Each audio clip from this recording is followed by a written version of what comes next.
દિલ્હીમાં લાલ કિલ્લા નજીક થયેલા ઘાતક વિસ્ફોટ બાદ તપાસનો ધમધમાટ ચાલી રહ્યો છે. દરેક દ્રષ્ટિકોણથી તપાસ ચાલી રહી છે. ભારતે સ્પષ્ટ કર્યું છે કે જે પણ આ હુમલા પાછળના ષડયંત્રકારીઓ હશે તેને છોડવામાં નહીં આવે. તપાસ એજન્સીઓ ષડયંત્રકારીઓના મૂળિયા સુધી જશે. ભારતમાં થયેલા આ વિસ્ફોટ બાદ પાકિસ્તાન થથરવા લાગ્યું છે.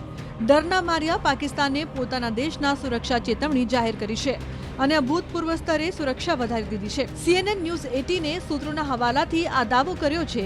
રિપોર્ટમાં જણાવાયું છે કે સંભવત પાકિસ્તાને ભારત તરફથી કોઈ કાર્યવાહીની આશંકા અથવા તો સરહદ પારથી કોઈ કાર્યવાહીના ગુપ્તચર અહેવાલો બાદ સુરક્ષા એલર્ટ આપ્યું હોઈ શકે છે. દાવા પ્રમાણે પાકિસ્તાને તમામ એરબેઝ અને એરફિલ્ડ માટે રેડ એલર્ટ જાહેર કર્યું છે. CNN ન્યૂઝ 18 સૂત્રોના હવાલાથી જણાવ્યું કે પાકિસ્તાની સશસ્ત્ર દળોની ત્રણેય પાંખ આર્મી, નેવી અને એરફોર્સને હાઈ એલર્ટ પર રાખવામાં આવી છે. પાકિસ્તાનના સેન્ટ્રલ કમાન્ડરે તમામ સૈન્ય પાંખોને પરિસ્થિતિ પર સતત નજર રાખવા અને કોઈપણ આકસ્મિક સંજોગો સર્જાય તો તેના માટે તૈયાર રહેવા આદેશો આપ્યા છે. એર ડિફેન્સ સિસ્ટમને સક્રિય કરવા ઉપરાંત પાકિસ્તાન એરફોર્સને આદેશ આપવામાં આવ્યો છે કે સરહદી એરબેઝમાંથી જેટ તરત જ ટેક ઓફ માટે તૈયાર રહે. સૂત્રોના દાવા પ્રમાણે આ પગલાં ભારત તરફથી સંભવિત હુમલા અથવા તો કોઈ અન્ય પ્રકારના પ્રતિકારની ચિંતાઓને પગલે લેવામાં આવ્યા છે.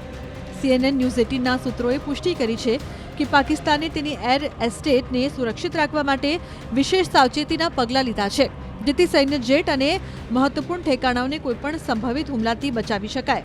પાકિસ્તાનની એર ડિફેન્સ સિસ્ટમ હવે સક્રિય છે, જે પાકિસ્તાન ભારત સરહદ પર હવાઈ એરિયા પર નજર રાખી રહી છે. કહેવાય રહ્યું છે કે પાકિસ્તાને 11 નવેમ્બરથી 12 નવેમ્બર સુધી નોટિસ ટુ એરમેન એટલે કે NOTAM જાહેર કર્યું છે, જે તણાવપૂર્ણ સરહદ વિસ્તારમાં વધેલા હવાઈ ટ્રાફિક પ્રતિબંધો અને સુરક્ષા પ્રોટોકોલ્સનો સંકેત આપે છે. જોકે પાકિસ્તાનના એલર્ટ પાછળનું પાક્કું કારણ શું છે એ અંગે માત્ર સૂત્રોના દાવા થઈ રહ્યા છે. બની શકે છે કે તેનું પાછળનું કારણ પાકિસ્તાની ગુપ્તચર સંસ્થાને મળેલા અન્ય કોઈ ઇનપુટ્સ પણ હોઈ શકે છે. દિલ્હીમાં થયેલા વિસ્ફોટ આતંકી કૃત્ય હોવાની આશંકાના પગલે ભારતીય તપાસ એજન્સીઓ સઘન તપાસ કરી રહી છે.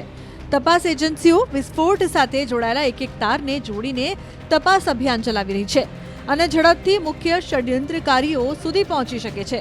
આ તરફ ભારતીય સેનાની દક્ષિણી કમાન ઓપરેશન ત્રિશુલ અંતર્ગત યુદ્ધાભ્યાસ કરી રહી છે. રાજસ્થાનના જેસલમેરમાં ત્રિશુલ યુદ્ધાભ્યાસ અંતર્ગત મરુજવાલા યુદ્ધાભ્યાસ યોજાયો.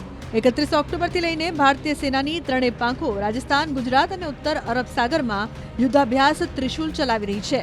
ધરતીથી લઈને આકાશ સુધી પોતાની મારક ક્ષમતાનું જોરદાર પ્રદર્શન ચાલી રહ્યું છે.